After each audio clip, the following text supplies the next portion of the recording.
Right. Political game ఆడుతున్నారు కాబట్టి దాన్ని బ్రేక్ చేయడానికి నేను ఉన్నాను కాబట్టే వీళ్ళందరూ కూడా నన్ను తిడుతున్నారు అని పవన్ కళ్యాణ్ గారు మొన్న మాట్లాడటం జరిగింది. ఏమంటారు మీరు?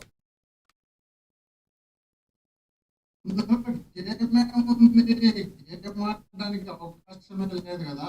సాయి కృష్ణ అనే వ్యక్తిని లాకప్ డెత్ చేసి ఆ లాకప్ డెత్ చేసిన వ్యక్తి తీసుకుపోయి మళ్ళీ శ్మశానంలో బస్ స్టాండ్ లో పెట్టి బూడిద లేకుండా చేసి వాళ్ళ తల్లి పోయి పదే పదే పదే పదే వేడుకోవడమే కాకుండా, అయ్యా నా కొడుకు చంపినారు, చంపింది చెట్టు చంపినారు, కనీసం ఆ బూడిదని ఇవ్వండియా, అస్థికలు తీసుకుపోయి ఎక్కడన్నా నేను గంగలో కలుపుకుంటానని చెప్పి వేడుకున్న తర్వాత దాని గురించి మాట్లాడకపోతేనే మేము తప్పు చేసిన వాళ్ళం అవుతాం తప్ప, మాట్లాడితే అది ఎట్లా తప్పు అవుతుంది, మాట్లాడితే అది ఎట్లా రాజకీయం అవుతుంది? మేము రాజకీయ నాయకులము, రాజకీయ పార్టీ పెట్టుకున్నటువంటి వ్యక్తులము. పవన్ కళ్యాణ్ గారు కానీ కార్యకర్తలు కానీ ఆయన సభ్యులు కూడా మేము మాట్లాడాల్సిన బాధ్యత మాకు ఉంటుంది. మాకు లేకుండా ఎట్టుంటుంది? మేమేం రాజకీయ పార్టీ పెట్టుకునేది వైఎస్ఆర్ కాంగ్రెస్ పార్టీని మాత్రమే కాపాడుకోవడానికి కాదు. రాష్ట్రంలో ఉన్నటువంటి ప్రజలు ఎవరైనా సరే, ఈ రోజు సాయి కృష్ణ అక్కడ ఉండిండొచ్చు, పవన్ కళ్యాణ్ గారితో తిరిగిండొచ్చు, రేపు పానంతో నింటి ఇక్కడ వచ్చిండేవాడేమో చెప్పలేము కదా. కాబట్టి అలాంటి వ్యక్తి మనం అందరం రోజు అనుకుంటాం ఏది రప రప రప అన్నారని.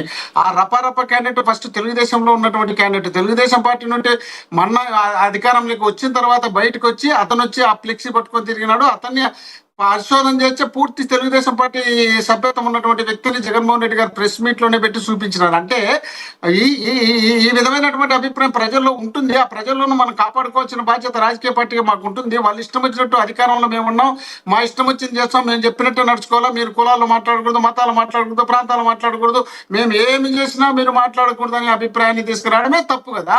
ఇప్పుడు మాకు మేము ప్రతిరోజు కాపులను పెట్టి మాట్లాడించాలనే ఉద్దేశము, కాపులను తిట్టించాలనే ఆలోచన ఏ కోశాలే లేదు. మా పార్టీకి సంబంధించినటువంటి అధికార ప్రతినిధులుగా ఉన్నటువంటి వ్యక్తులు వాళ్ళు ప్రెస్ మీట్ పెట్టినప్పుడు ప్రతిరోజు మాట్లాడుతుంటారు. ప్రతిరోజు ప్రతి సబ్జెక్టు పైన పేర్ని నాని గారు మాట్లాడతారు. ఒక్క పవన్ కళ్యాణ్ గారి గురించే కాదు కదా, చంద్రబాబు నాయుడు గారి గురించి మాట్లాడాల్సి వచ్చినా, బీజేపీ గురించి మాట్లాడాల్సి వచ్చినా, ఎవరు మాట్లాడాల్సి వచ్చినా పార్టీలో ఒక పద్ధతిగా మాట్లాడాల్సినటువంటి వ్యక్తులు, అందుబాటులో ఉన్నటువంటి వ్యక్తులు ఖచ్చితంగా వాళ్ళు ఫాలో అప్ చేస్తారు, మాట్లాడతారు. దాన్ని కాపులు మామూలు తిట్టిస్తారు, కాపులు రెచ్చగొడతారు. కులాల గురించి మాట్లాడితే ఎట్లా బా? కులాలు మతాలు రెచ్చగొట్టినట్టు మీరు, కులాలు మతాల్లో తెలుసుకునేది మీరు, కులాలు మతాల్లో మేమే పేటెంట్ హక్కు మీరు చెప్పుకున్న వాళ్ళు మీరు.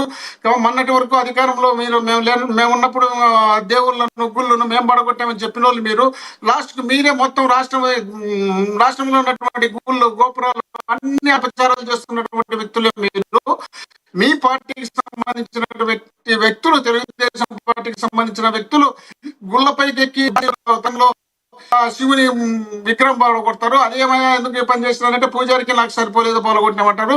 మీ ఇష్టం వచ్చినట్టు మీరు చేసి మీకు కావాల్సినట్టు మీరు నడుచుకున్నారు ఆ ప్రతిపక్షంలో ఉన్నప్పుడు. ఇప్పుడు అధికారంలోకి వచ్చినాక మళ్ళీ మీ ఇష్టం వచ్చినట్టు చేస్తామంటే చూస్తూ ఉండడానికి కాదు కదా. ఆ రోజంతా ఏం చెప్పారు? 30,000 మంది మహిళలు తీసుకుపోయి అక్కడో ట్రాన్స్ఫర్ చేసినారు. ఎవరు? వీళ్ళు వాలంటీర్లు అని చెప్పినటువంటి పెద్ద మనుషులు. మాకు కేంద్రం మా చెవిలో నిఘా సంస్థ వచ్చి చెప్పిందని చెప్పినారు.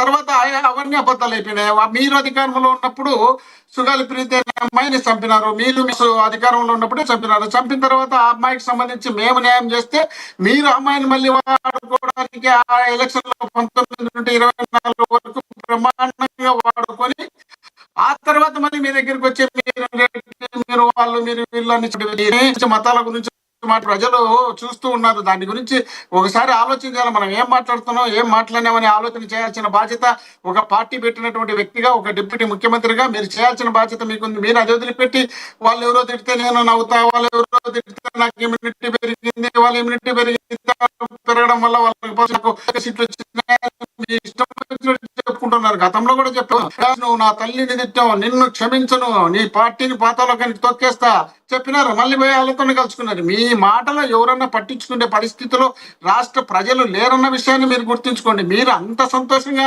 మీరు మమ్మల్ని మీరు తిట్టేటప్పుడు కనపడదు, మేము తిట్టింది మాత్రం మీకు సంతోషంగా ఉందంట. వాళ్ళు తిట్టంటే ఆనందంగా ఇమ్యూనిటీ పెంచుకుంటాడంట. పెంచుకుంటాంటారు. మీ ఇష్టం చూపిస్తారు, ఒక్కొక్కరిని నార తీస్తారు, తాట తీస్తారు, ఏళ్ళ గిర్రలు కూడా పీకుతారు, మోకాళ్ళ మీద కూర్చోబెడతారు. మీరు మాట్లాడినప్పుడు వైసీపీ ఓటమి పాలైందని మీరు నమ్ముతున్నారా? ఇప్పటికీ కూడా పవన్ కళ్యాణ్ ఇంపాక్ట్ ఏమీ లేదంటారా? ఆయన మాటలు పట్టించుకోకపోతే మీకు ఇంత తక్కువ సీట్లు ఎలా వచ్చాయి? మీరు ఎలా ఓడిపోయి ఉంటారు? అది పదే పదే పదే పదే పార్టీ మనం ఓడిపోయినప్పటి నుండి ఇప్పటి వరకు జరుగుతున్న డిస్కషన్ ఇది. రాష్ట్రంలో మేము చేసినటువంటి సంక్షేమ కార్యక్రమాలు చెప్పుకోవడంలో మేము ఫెయిల్ అయినాం.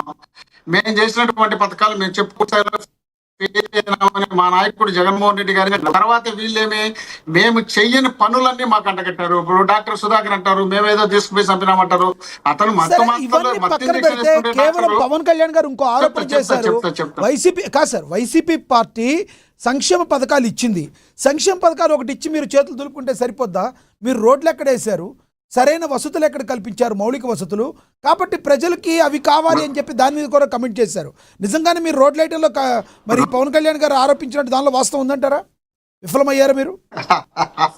ఇప్పుడు మీరు నేను అందరం చూడంగా పవన్ కళ్యాణ్ గారు అక్కడ ఏదో పోయినారు అడవులకి పోయి రోడ్డు చూపించినాడు. రోడ్డు చూపించి పిల్లల్ని ఎండలో నిలబెట్టి ఫోటో తీయించినాడు. ఫోటో తీయించి నిలబడి వాళ్ళు ఇబ్బంది పడుతుంటే ఆయన బలవంతంగా ఫోటో తీయించినాడు. తీయించిన మరుసటి రోజే తీర్చి ఇట్లా పైకి పారతో తీస్తుంటే లేచిపోతుంది. ఇది లేచినటువంటి రోడ్లు. చంద్రబాబు నాయుడు గారు 14 నుండి 19 వరకు అధికారంలో ఉన్నప్పుడు కేవలం నాశనకమైనటువంటి రోడ్లు వేసి వీళ్ళకి కావాల్సినట్టు డబ్బులు దండుకొని కాబట్టి ఆ పాడైనటువంటి రోడ్లు మీరు బాగా గమనించాల్సిన అవసరం ఉంది.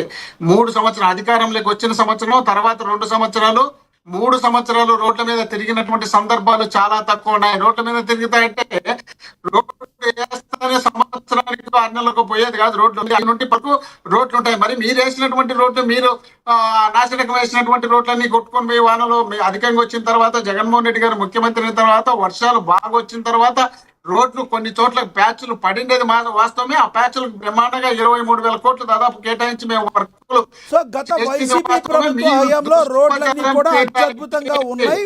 ఎక్కడన్నా గుంటలు పడినా ఇమీడియట్లీ వైసీపీ పార్టీ అప్పుడున్న ప్రభుత్వం అన్ని కప్పేసింది. ప్రజలకు ఏ ఇబ్బంది లేదని మీరు బలంగా నమ్ముతున్నారు, అంతేనా?